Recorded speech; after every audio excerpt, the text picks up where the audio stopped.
Good afternoon, everyone. Can you hear me? I hope so. So good afternoon, everyone, and please welcome to the worldwide premiere of the Olympic Channel original series, Taking Refuge, Tokyo 2020. My name is Irina, and I will be helping you with the press conference today. And first, I would like to present you our speakers for today, the leaders of the project Make a Mark, Niccolo Campriani, 3 times Olympic champion 2012 and 2016, and Abhinav Bindra, Olympic champion 2008. Welcome. Hello, hi. Well, very first digital press conference of my life, so I hope everything will work fine. I hope you and your loved one are safe and well.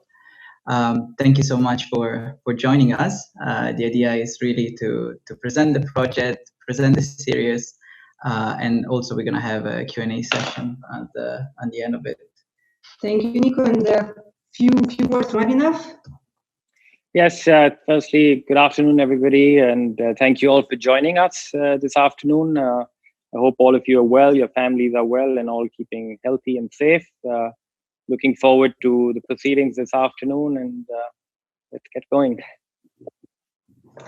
Thank you, Abhinav. So I probably will be the first one to start asking questions, and my first question would be to Nico. Nico, could you please tell us when and how the project started? Yeah. So, well, I guess it started with the last shot of the Olympic Games in Rio 2016, technically speaking. That was really not just the last competition shot of the Games, but the last competition shot of my life. And that's the decision that I took before going to the Games. And after that, for me, it was really about figuring out what was next. Also trying to find some meaning after spending 16 years staring at a piece of paper, because that's basically what we do. And at the same time leveraging on this label of Olympic champion to do something good and to give back to the community. So as an Italian, the refugee cause is one of the big one, always on the front page, very close to my heart. So yeah, I knew that there was a Olympic IOC refugee team in Rio 2016, and probably there was going to be one in Tokyo. So I thought that I could help, and basically, yeah, I contacted few of the former colleagues, former sponsors. Let's see if we can put together a budget and the equipment that we need to put together a small team. And that's what we did. After that, we reached out to the local community of refugees here in Canton Vaud in Lausanne, because at the same time after I retired, I joined the IOC, so I moved to the headquarters, and I just didn't want to lose contact with my sport and with the athletes base. So yeah, the idea it was really to help them to reach the minimum qualifying score for Tokyo 2020. Of course, it's impossible to qualify with an Olympic quota in 1 year. I mean, it took me about 8 years to get that quota, but it's also tricky to reach the minimum qualifying score. Usually it takes a couple of years, maybe 3. So it was a challenge within a challenge, and we started this with 500 days to go to Tokyo. Well, back then in March 2019. And we found amazing athletes and amazing human beings, and it has been quite a journey. Thank you, Nico. As you heard right now, Nico was the one starting the project, but a little bit later we had another great athlete joining the project with Abhinav. And my next question would be to Abhinav. We know that you started supporting the project quite early as well, but how did you learn about it?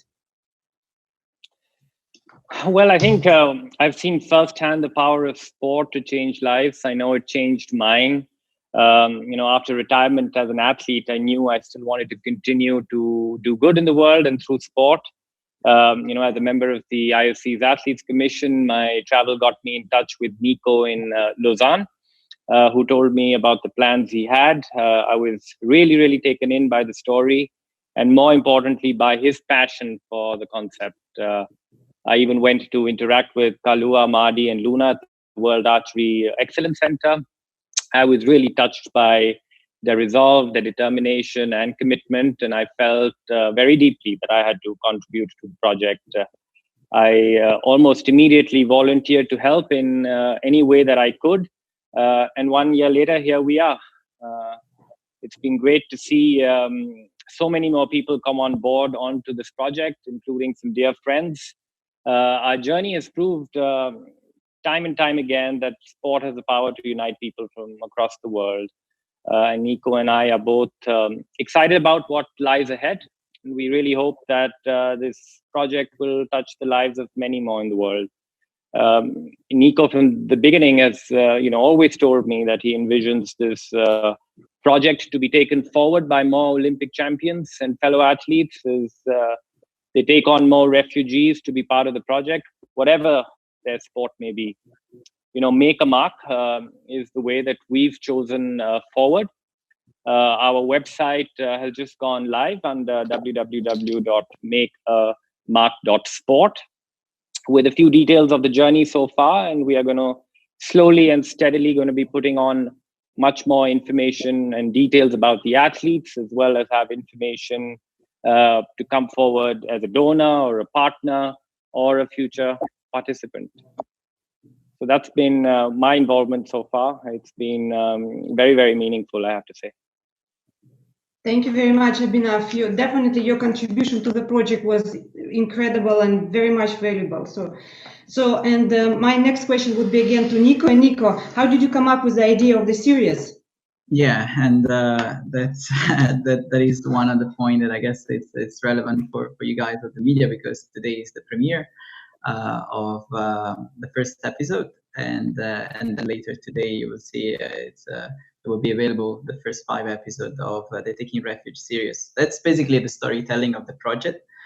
I had the chance to meet my colleagues of the channel in 2018 on different projects. At the beginning in the IOC, I was involved in the athlete career program, so we were discussing about this, and then I guess after a coffee break, I raised the point of my initiative, and at the same time I was really asking help in terms of spreading the message, because that is really the goal of this project. I mean, of course, we want to change the life of the athletes involved, but we want much more, as Abhinav said. Ideally, we want a legacy that lasts after Tokyo. And then there was interest from the channel point of view to tell this story, and there was a great synergy for us, because one thing is to present the project as we're doing right now with words, and the other is to actually show the faces, the eyes of the athletes. So I had the chance to meet with Niccolo, who's if I'm not mistaken is part of this conf call from the Olympic channel. And maybe Nicola, you can say a few words about the series, and you can launch yourself the episode 1 that we're gonna watch together. Let's see if it works. Yes, sure. Can you hear me well? Yes. Oh, good. Okay. Thanks a lot, guys. Yeah, it's a very, very special day, I think, for all of us. I've been working together for more than a year, and with obviously Paula, Luna, and Maddie. I mean, we love doing special things, of course, at the Olympics. But I think this one is like truly embodying the spirit of what we do at the Olympic Games. So yeah, actually we were chatting about other projects for the channel, I think maybe 2 years ago with Nico. I remember the terrace looking at the lake at that time, and he just said, you know what, I want to train refugee because I feel the cause is important. I think you have been visiting refugee camps before. You didn't really tell that story, but it's very well crafted, I think, in the series. And you said something very strong to me. You said, I want them to be able to qualify, reach this minimum qualification score, giving them the opportunity, the skills, giving them a hand, had instantly felt like the true embodiment of the power of sports. That's how the idea born in a way. So you both guys are like the pillar of that project, and I think this story is such a story of compassion, empowerment, the power of sport transforming lives, and giving those people the opportunity to be the best of themselves, to integrate even better, to get new skills, to get some of their confidence back, because they have been through difficult times. Like most obviously of the people who travel so far to find a new home. So I think it really felt instinctively as feeling Olympic Channel objective, which is to tell strong human stories that are behind the Olympic movement. And it's such an inspirational series, such inspirational stories. So we hope that bring youth and younger audience also different ideas about what refugee people can do in our society as well when we give them a hand. So I can just say, watch it now. It's yours, guys. Uh, and of course, the story and the project continues because the games have been pushed, but the passion is still there, and we're gonna stay behind. And so the series is available now. I just checked on the page. It's so good. Worldwide, 12 languages, including Italian and Hindi. So really excited to show you that first episode of the series and tell the world about that story, because that's one of a kind. I think we can go with episode one. Episode one, yes. Thank you. Thank you, Niccolo. And wait for us. We will continue to talk after that. Thank you, Nicola. Sure. Well, thank you very much. I hope everybody enjoyed the first episode. And now again, I would like to pass the floor to Nico to give us a little update on what's happening with the athletes, what events they have participated, and what progress they made so far. Nico? Yeah. So just quickly on what you just saw. So there was a selection day that happened in March 2019. And well, back then it was really 500 days to Tokyo. Now, of course, we have 364 days more. Just for the record, it was one of the happiest day of my sport career, and it happened after I retired. So that's something I want to send a message to all the athletes that are struggling with retiring, whether or not they should. Yeah, the life goes beyond. So how is it going? So by now you have met Madi, Kaola, and Luna. A few updates there. So Kaola is already joined the project as a mother. Back then, Ram was 6 months old. So he's growing with the project. There is a lot of babysitting involved in the project. In the meantime, Luna also decided to start a family. So at the moment, Luna is not training. She had a baby 3 months ago. And so we're really training with Madi and Kaola. So we have been now training together 3-4 times a week at the archery center here in Lausanne. Basically, we put together a rifle range in a corner of the archery center. And then thank you again for the hospitality. But basically we started also to compete, and that's the tricky part, right? Because usually before you get to the international level, you have some kind of gradual approach. You start with regional competition, national, so on, and then you get to international level. Their first competition was an international one. It was actually in Italy, They competed at the Italian Championship, so it's a bit of strange situation. They're handling very well, but they are competing internationally right away. And I don't want to spoil the episodes, but when it comes to reaching the minimum qualifying score, both Madi and Kaula have reached such a score. Once again, it doesn't mean that they are qualified for Tokyo, but they are now officially in the pool of eligible athletes to be selected. At the same time, this was, to be honest, a great opportunity also to provide additional support to them, not just on the sports side, but on the mental health side. I mean, this is a mental game. Shooting sport is a mental game. It's a great equalizer. I've seen people win the Olympics with all different type of bodies. But when it comes to mind, you gotta be strong. So that was a great way also to go around the stigma of working with psychologists, and right away it was clear that we had to work on that. And to be honest, it became a beautiful excuse to work on themselves. It's the same thing that, same journey that Abhinav and I did. It's in the end, what happens at the target is not the goal, but is a consequence of what's going on in your mind and in your heart. So that was really the journey that we started with them, and here we are with an extra year of training. So the postponement, of course, was a bit of a shock for everybody.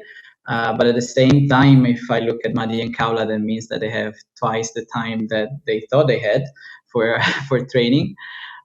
So yeah, that means extra weeks, extra months, and actually more competitions, which for us is more important to build that confidence.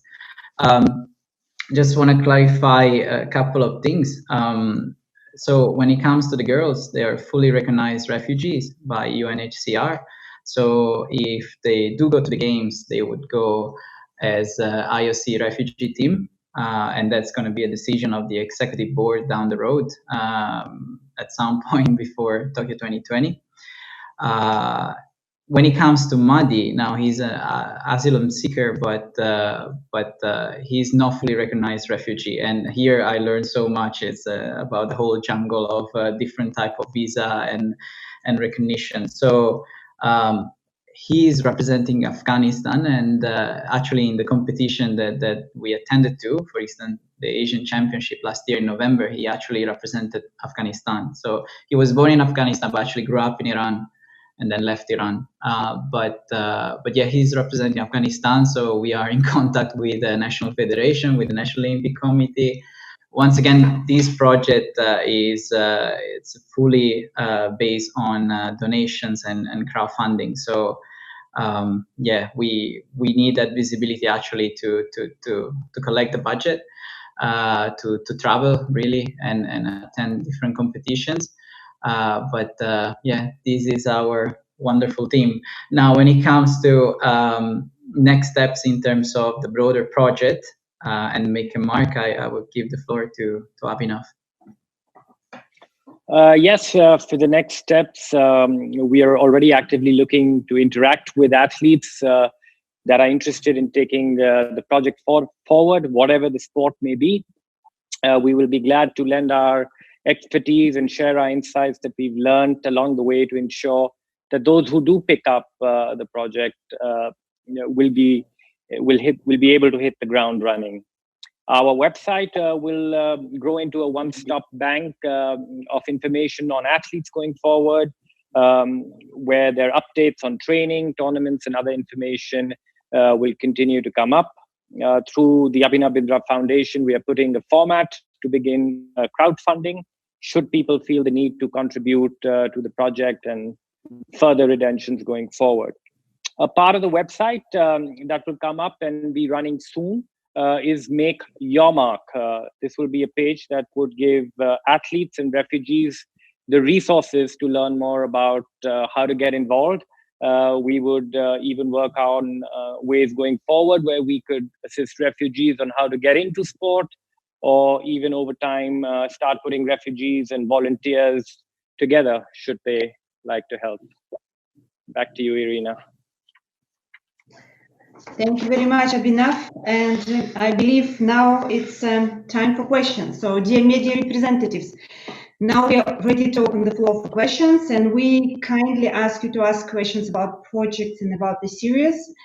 Please raise your hands. If using the function in Zoom, you can do it in the participant list window. I hope you know how to do it. So if you could open the participant list window, you will see the hand. So please use this function if you have a questions. And before you ask your questions, it would be great if you could introduce yourself, give us your name, give us the name of the organization, and as well as whom this question is addressed. Thank you very much. This is the moment of truth Yes. from a technical standpoint. Yes, so let's see how it works now with Zoom. Please bear with us. Yes. So, do we have any questions on the floor? Don't be shy. Yes. Nico and Abhinav waiting. So our technology team is probably, because we don't see, right? Yeah. We don't see. We have a WhatsApp group on the side, so we're So waiting for yes. receive a question. Just in the meantime, just to fill the gap, information, we just restarted training about 2 weeks ago after the break due to the COVID measures. Our guys are all good, healthy. Just took a bit of a break, and I guess this extra year will give the opportunity to the opportunity to Luna to come back. So it looks like we have hands raised physically in the window, because we don't see the window. If you could, our technology team, can you help us to guide us? Can you put the video and the audio of those that are raising the hand physically? Thank you.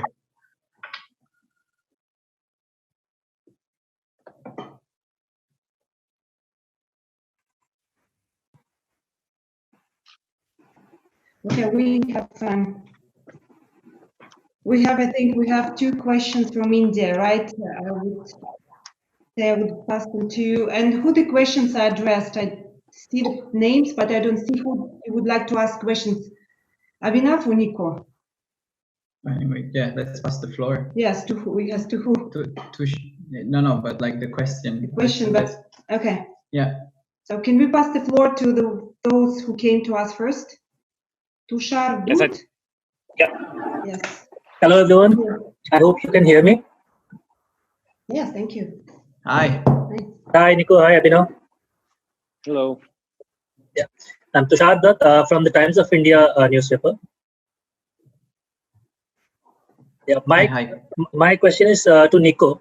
Nico, how do you see the delay? I mean, you said they have the shooters have achieved the MQS, but they still, they are in the pool to qualify for the Olympics. What first thing is, what is the next step for their qualification? Second, how do you see the delay? Do you think this delay will be good for them because they'll get more time to train and more time to actually aim at the medals if they're positive enough? Yeah, thank you for the question. So in terms of next step for the qualification, I mean, they reached the minimum qualifying score, but even if they are in this pool of eligible athletes, it's quite a competitive pool. So we don't know how big is going to be the delegation, for instance, of the IOC refugee team. There were 10 athletes competing in 3 sports in Rio. We can assume that it's going to be somewhere between 10 and 20. Not sure at this point in time, but as of today, I think there are about 50 IOC refugee scholarship holders. So it's the idea is not just to reach the minimum qualifying score, but as much as possible show that they reached a competitive level. So to be honest, we need to improve the score as much as possible. I mean, none of them are going there to participate. I don't know if it's really in the Coubertin spirit, but they really would like, and it's okay. I mean, it's I think they will appreciate the journey once the journey is over. Right now, they're very much determined to do well at the games. So we have no international competition, of course, this year, but yeah, we're aiming at more competition in 21. And the idea is to really raise the level as much as possible in order to give them a good chance to be selected. The postponement, look, it's, yes, I mean, in the end, it's 360 days more of training. It's for somebody that was going to compete at the games with 500 days, it's a game changer. So ultimately, yes, it was good. It wasn't easy for them, to be honest, the whole break and taking time off and the whole quarantine measures. But they're back to training, very motivated. We're gonna now find a shooting club in Switzerland as well, because one thing is 1 year project. We can train at the archery center, the 3-4 of us. But if we're going to do another year, we want them to also take full advantage of being in a sport community and yeah, meet other peers here in Switzerland. But ultimately, yes, of course, it is a good news for them. We just need to raise more funds in order to support the project until summer 21. So thank you very much, Nico. There is one more question coming.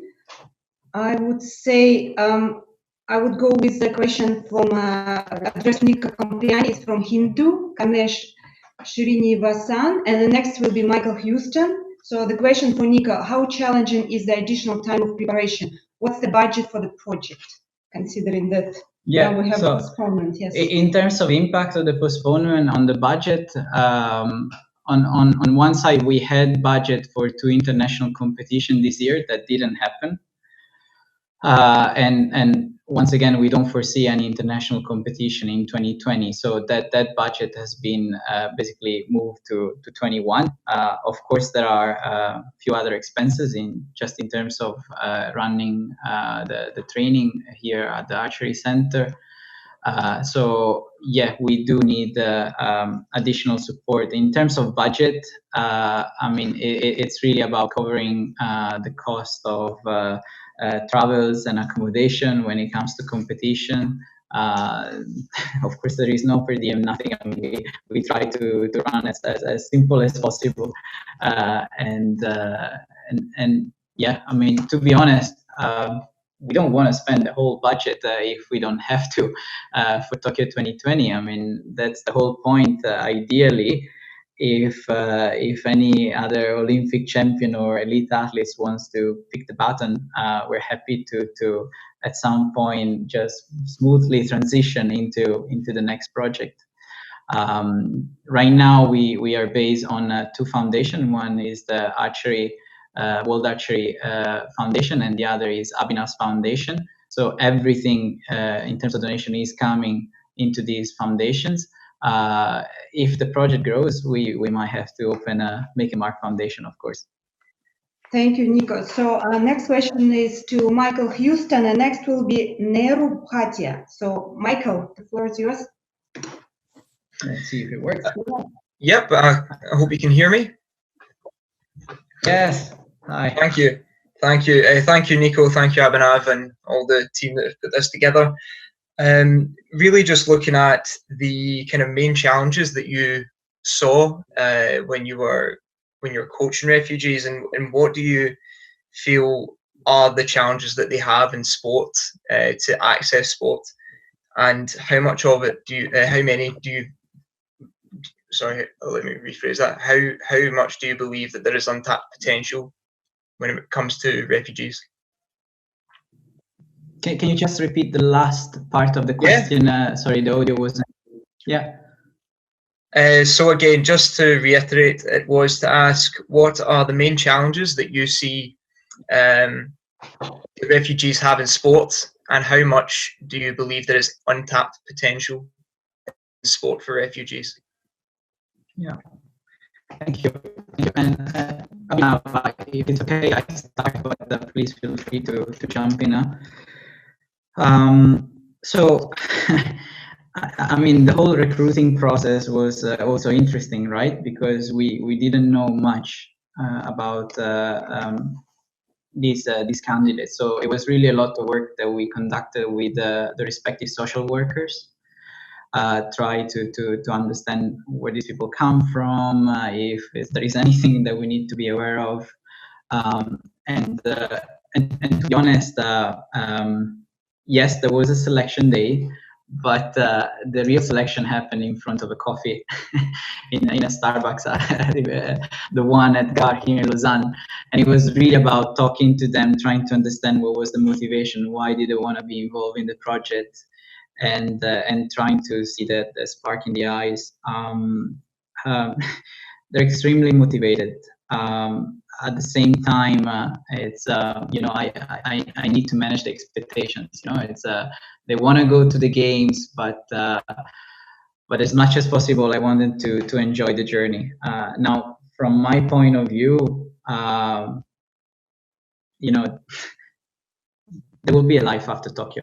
The last thing I want is to have them focusing 100% on sport. That's the last thing I want. That's not how I lived my whole sport career. I was a student athlete for actually the best part of my career, 13 out of 16 years. It's always about putting sport in the context of life. So this is a beautiful excuse to do this journey together, to find an identity together. Them as refugee trying to integrate in Switzerland, me as a former Olympian try to integrate as a former athlete, because that's also for me was a bit of a shock in terms of change of daily routine and what I want next. It was great to do this journey together. It was a great way to be alone together in a way, but at the same time, I think really this going on the stigma and say that part of a preparation for this sport is working with psychologists. That's kind of like mandatory. I think that ultimately will help outside the field of play, and that's what we want. I mean, to be honest, we want them to maybe not to be strong, but to feel strong. That's for sure. And Abhinav.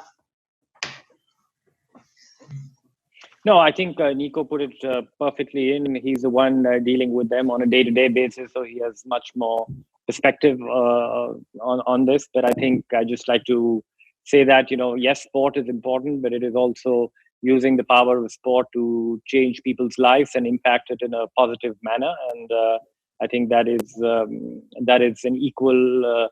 Or even that is an element to me which is not even equally important. It's probably even more important than just the results on the field of play. Thank you. So I hope we answered your question. So and we pass the floor to Neru Bhatia and Francesco next. Thank you.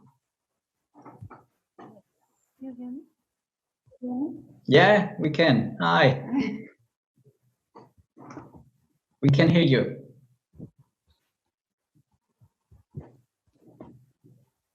Neru, we can hear you. So I'm sorry, I've lost the audio, so I'm typing out my question. I'm really sorry. Yeah. No worries. Please go ahead.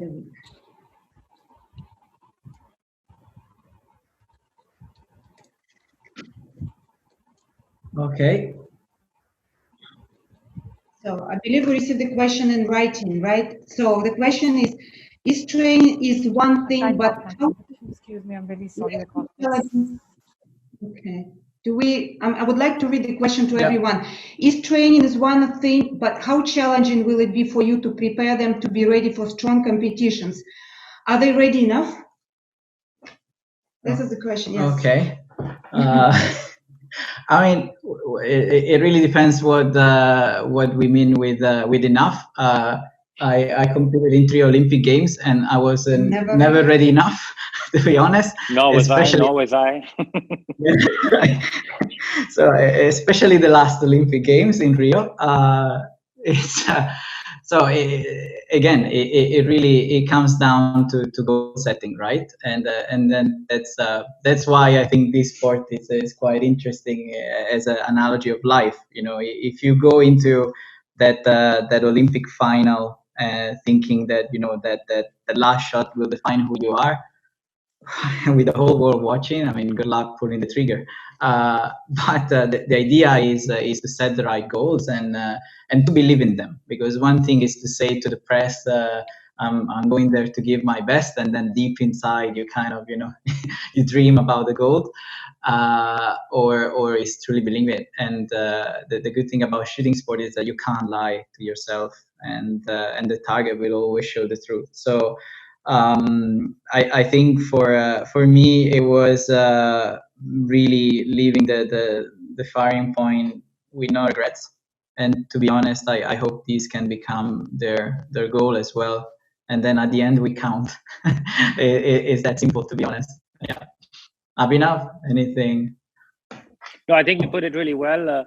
I think I just want to give another perspective into it. Since Niu asked about preparation for the Olympic Games, I think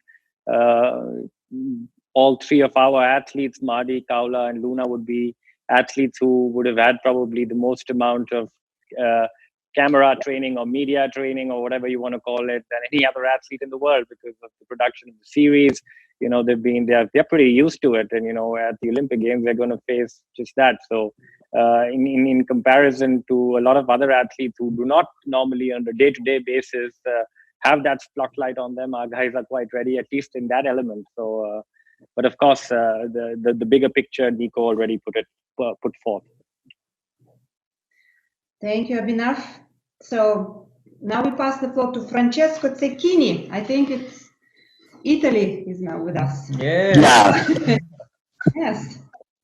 Next will be Digvijay Singh Deo. Good job. Thank you. Okay. Thank you. Thank you, Sir Francesco. Ciao, Francesco. Go ahead. Okay. Grazie, Niccolo. Thank you very much for all this project. And so I would like to ask Niccolo.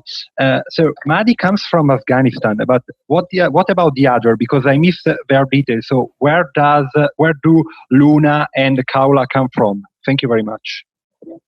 Yeah, and that's a very good question, because it gives me the opportunity to say that we're not going to disclose the country of origin for safety reasons. So I can say that Kaula comes from Middle East, and Luna comes from African country. But we won't release the country of origin or the last name. So when it comes to Madi, yes, because he's representing Afghanistan, so we know that he was born in Afghanistan. But even when it comes to his last name, we had to come up with the last name specific for a competition. He picked it. It was Madi Shojai, which means Madi the Brave, and that's his competition name, which I didn't know, but surprisingly there are several athletes that do this also at the Olympic Games. So yeah, that's sorry, but yeah, we can't disclose it. But thank you. Thank you. So next is Digvijay Singh Deo, and then Yaspret Zahni. Thank you very much.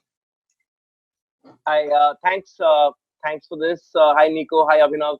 I just wanted to pick up on something I heard in the on the documentary we just saw.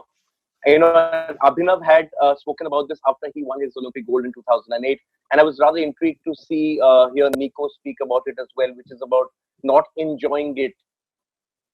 And you two are perhaps one of the most high-profile athletes in your sport in terms of shooting, in terms of what you have achieved.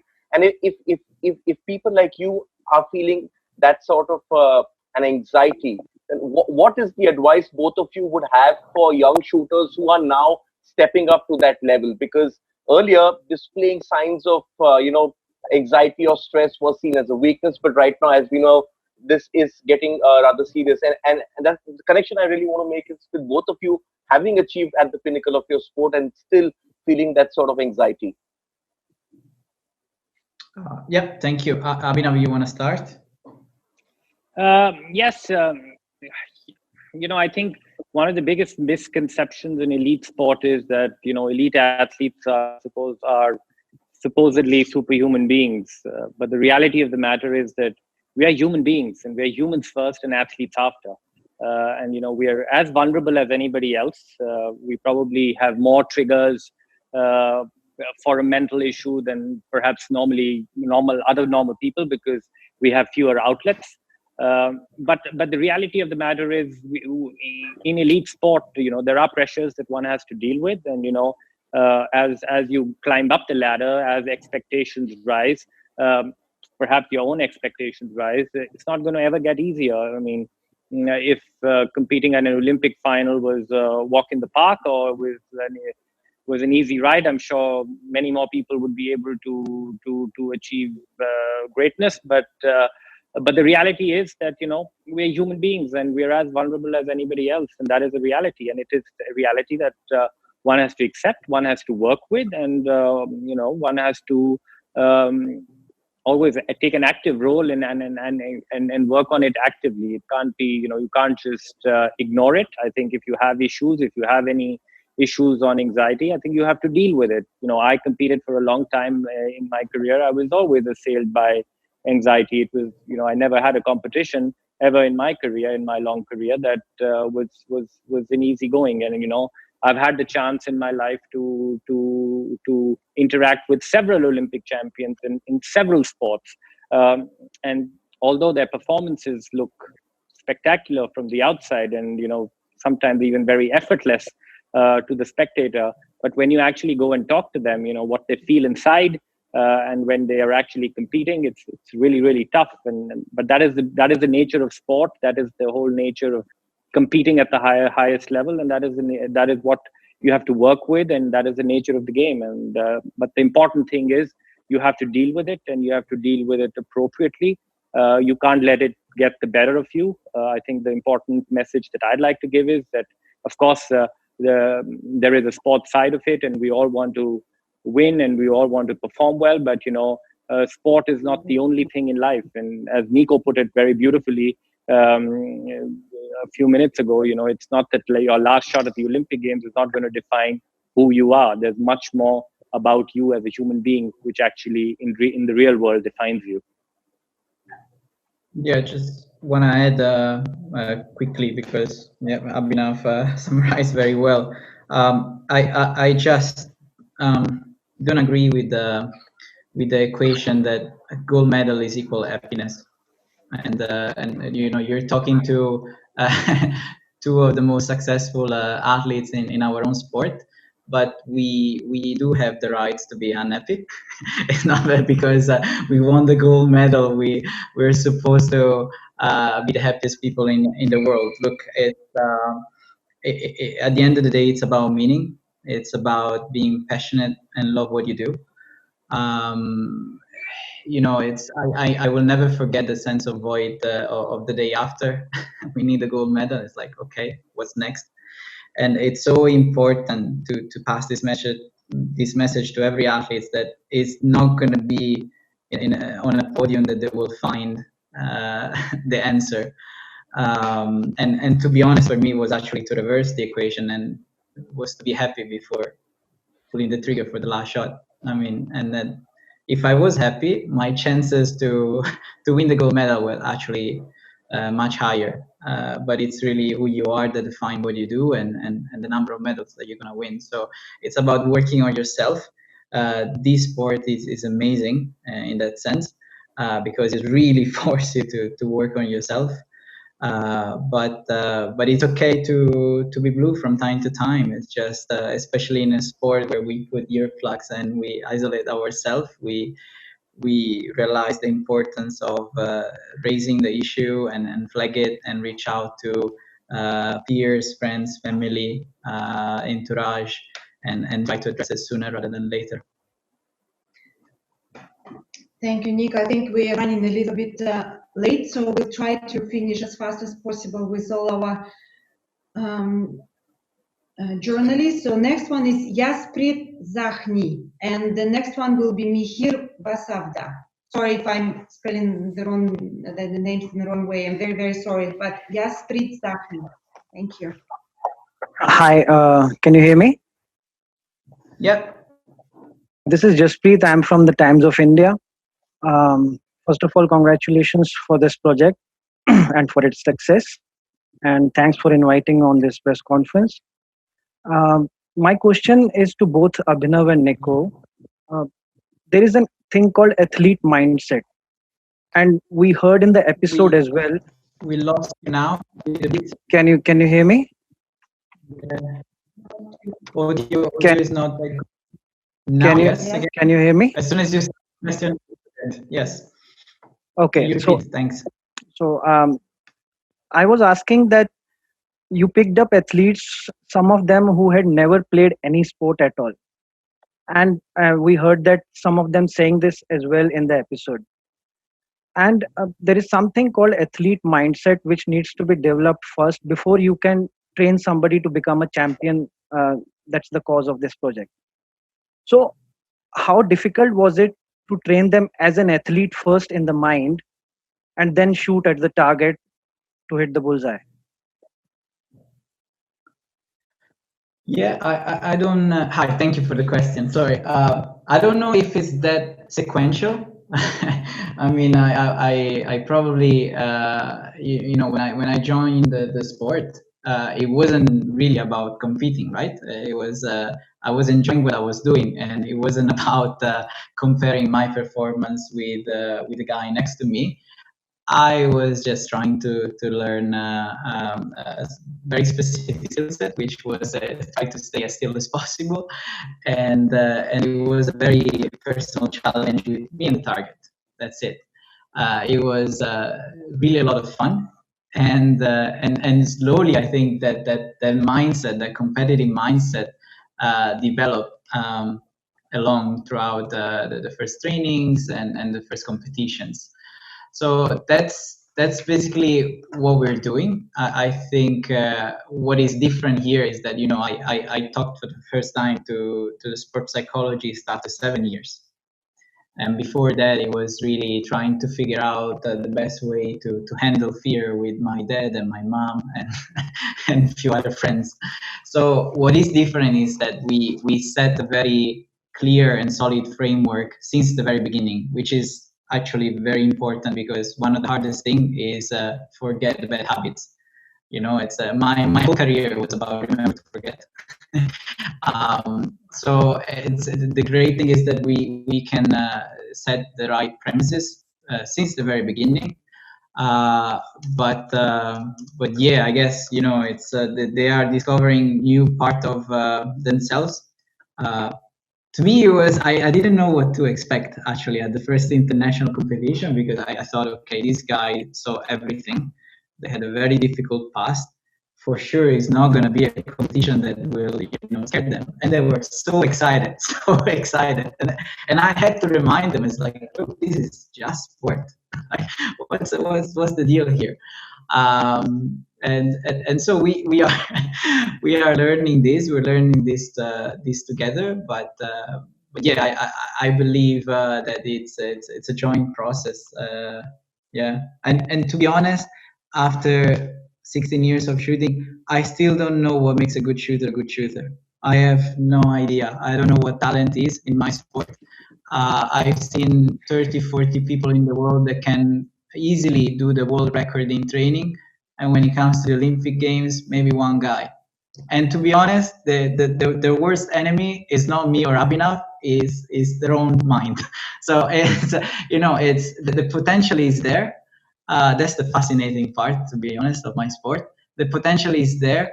It's about to unlock it in the right way, and that's what we're trying to do with Madi, Cal, and Luna. Thank you very much, Nico. I believe we have three persons left. We have now Muhir Vasavda. Next is Anirudh Menon, and next one is Naveen Peter. So thank you very much. So I pass the floor to Muhir Vasavda now. Vasavda. Sorry if I say the name wrongly. No, that's right. Apologize. Good. Congratulations, Nico, Abhinav, and the team. Nico, you mentioned a couple of times about their motivation, and that was one of the reasons why you chose them. Can you elaborate what were the motivations for Kaula, Madi, and Luna? Why, what actually got them to the sport, and what impressed you? Yeah. So these happened before the selection day. I was really again in on a Starbucks table, and I was looking for something more than I want to go to the Olympic Games. I was looking for somebody that was very clear in terms of the purpose of the project, and of course the competitive part is important, but it was about sending a message. And for me, instead of pitching the idea, it was about listening to them. Some of them, it was really about I want to do this for me, for changing my life, to show that I'm strong, and these are all extremely valuable reasons to start the sport, don't get me wrong. But because this project, it was also about sending a message. I mean, there are some additional tasks that our guys have to deal with in terms of attending events and so forth, like fundraising events. So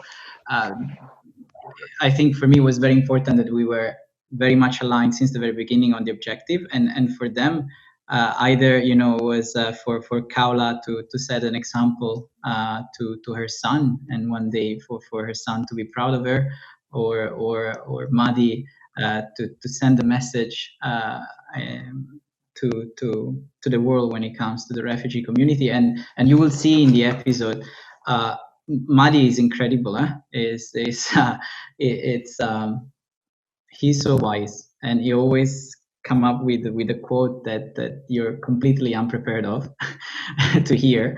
But you will see, I mean, as the ending of episode 2, I mean, there is no script in this series. The guys speaks with their heart, and it's incredible the things that they say, and so powerful. So with Madi, you could see that it was really about using sport as a mean to an end, and I think that's what I was looking for. Same thing with Luna, and to be honest, that was the whole thing. It was supposed to be one boy, one girl, but it was really hard to pick one girl. So we were one air rifle short, and just little story. I had to ask for my air rifle back from the Olympic Museum. I donated my air rifle after Rio, and I actually had to send a very awkward email to the Olympic Museum asking for my air rifle back for 1 year. So we had enough. Yeah, now it's 2 years. I need to send another awkward email soon. But it's we needed to collect more equipment. But yeah, I think it was really clear for me that the Olympics for them was a mean to an end. And sometimes I have to remind them this, because it's a tricky game. Yeah. Thank you, Nika. So I hope it answers your question. And we have 2 persons and 1 question in writing. So I'll pass the floor to Anirudh Menon, and then Naveen Peter, and then we also have 1 question in writing. I will let Nika read it later, from Tushar Dud. So Anirudh, the floor is yours. Hi guys. Hi Nico. My question is to you. When you were considering doing this project, did you ever think 2020 might be too ambitious? Did you ever consider 2024? Did you consider going with younger athletes, considering it might be easier to train them in a sport they don't know? Did those thoughts run through your mind? And how did you come to the conclusion, let's do it for 2020? It's okay. I just need 500 days. I can do this. So good question. Maybe I was a little bit naive when I started the project. Okay, I thought it was going to. So one thing that I haven't foreseen is having a virtual press conference 1 year later with all of you guys. But here we are. So look, even if we are preparing for Paris 24, we still have to go through 2020. So it doesn't hurt to try it, and for me, I always knew that I was, London was probably going to be my games, but I gave it a try for Beijing, and I qualified 2 months before, and that experience was critical in order to perform well in London. So I mean, you accept the challenge, and you accept that you might not make it. I mean, that's sport. I mean, it's, you know, I was always very careful in managing their expectations. You know, the fact that we're trying to do this, it doesn't mean that we're going to go to the games, but the journey is still there, and nobody can take it away in terms of memories, in terms of, you know, with them, it's always the first time for something. You know, the first flight to Doha, it was the first flight of their life. So it was pretty, to see my sport with their eyes, for me, it is like I'm back in time. And it's actually the great way to have some closure from my sport career. But yeah, the thing is, we might fail. We are perfectly fine with it. Maybe not the guys, maybe they will understand after, but losing is part of the game, and the sooner also they can accept that, the sooner I think they will be able to perform. Yeah, maybe Tokyo is too early, but we already got an extra year. Thank you. So thank you, Nico. So Naveen Peter, please. Hi guys. Am I audible? Yep. Yes. Question. I have a question each for Nico and Abhinav. Abhinav, first up to you. We understand that Nico and his team, they were in India at the fag end of last year with the guys, and we know that it's been covered in one of the episodes of this documentary. Without divulging much about it, could you tell us what the experience was like for you at the center, and for Nico?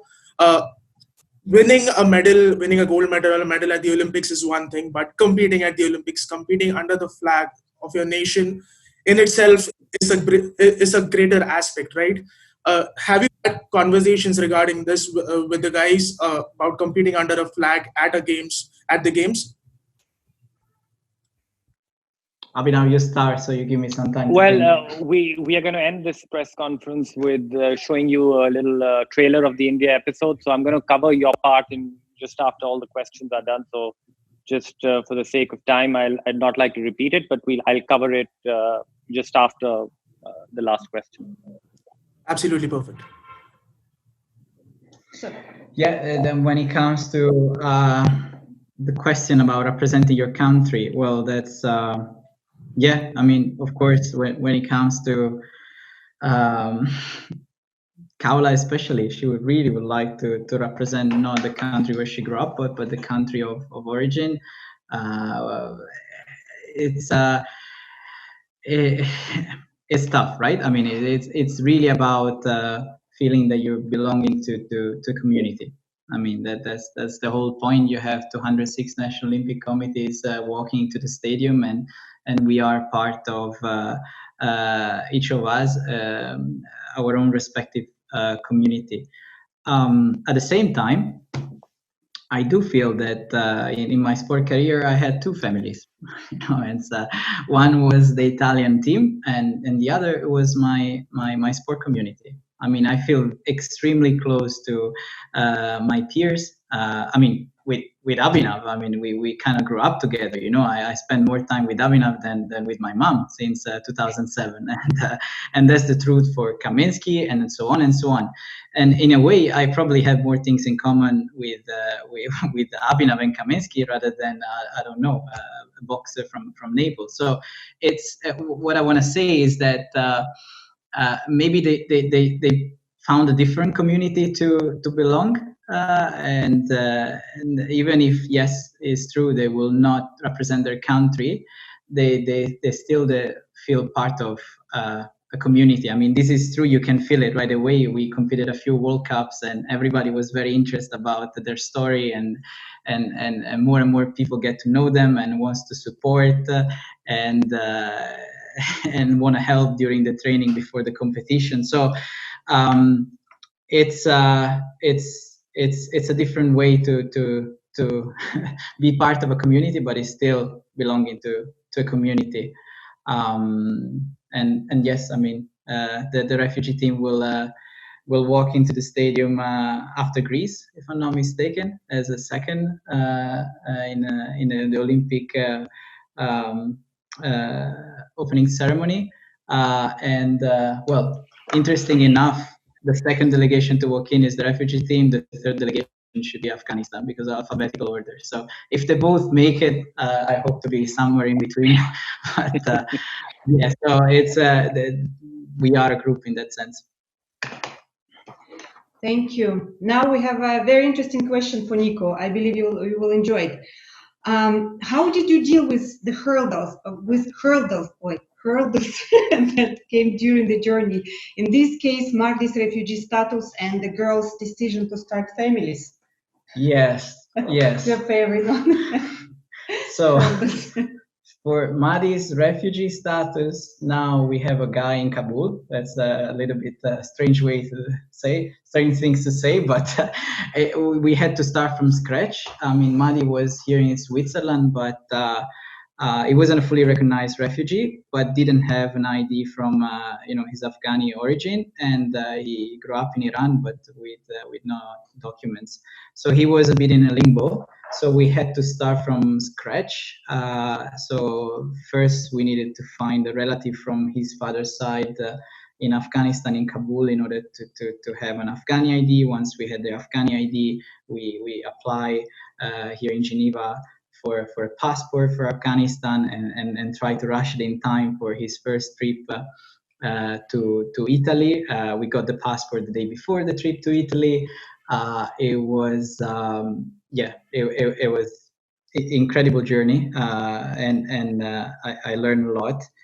But now, Mahdi can travel everywhere outside Switzerland. So if this is the legacy of the project, that's already an achievement. When it comes to the girls, we were a little bit concerned about Kaula and the baby, and that's really why we went also for Luna as a backup. We haven't thought that the backup was going to have a baby herself, and but that happened. And to be honest, it's a very beautiful excuse to not be involved in the project. The postponement of Tokyo really gives the opportunity to Luna to come back and try to qualify as well. So we will see, but to be honest, Kaula is amazing in handling not just the training, but also she's studying as well and working and taking care of Ram. The husband of Kaula is very much supportive. That was for us very important. So I mean, I didn't expect, that I was going to change a diaper as part of the project, but it's a larger family, but it's a happy one. So yeah, we have still 1 year ahead. And to be honest, after Tokyo, I mean, of course, we will stay in contact for the rest of our lives. Yeah. So thank you, Nico. I think we are done with questions, and I would really like Nico and Abhinav to maybe say a few final words before we watch the trailer of the episode 5. Yeah, so I jump in and then Abhinav launched the Indian trailer. Sounds appropriate. And so when it comes to me, I just want to thank everybody for attending the press conference. I hope you enjoyed the first episode. If you did, please go ahead, because there are 4 other episodes available now on the Olympic channel. We're really keen to actually receive your feedback, to be honest. So please keep contacting us through me, through Abhinav. We will send in a couple of hours or so an email to all of you with 2-3 photos that you guys can use if you want to put an article together, as well as the link to the Olympic Channel press release. So you can find the information, additional information. I mean, we discuss and cover everything, but you'll find it there as well. So you received that media kit. And other than that, just thank you guys. Keep following us, keep supporting us. Help us to find the next Olympic champion that would like to do a similar project, please. And have a great day. Abhinav? Yes, I'd like to thank each one of you for coming this afternoon, for your time and for your support, for all your questions. We'll move to another clip that we'd like to show you. It is about the India visit. The primary intention was to get the athletes to train at my foundation center in Bangalore, and interact with the Indian shooting community, a group of athletes that I'm proud to say are currently some of the most competent shooting athletes in the world. The athletes not only got to experience a new country and culture, but it also gave them a new perspective on training and how to navigate competition pressure. It was a lovely experience for all of us to have the entire team in India, and I'm sure that will reflect in the trailer of the episode.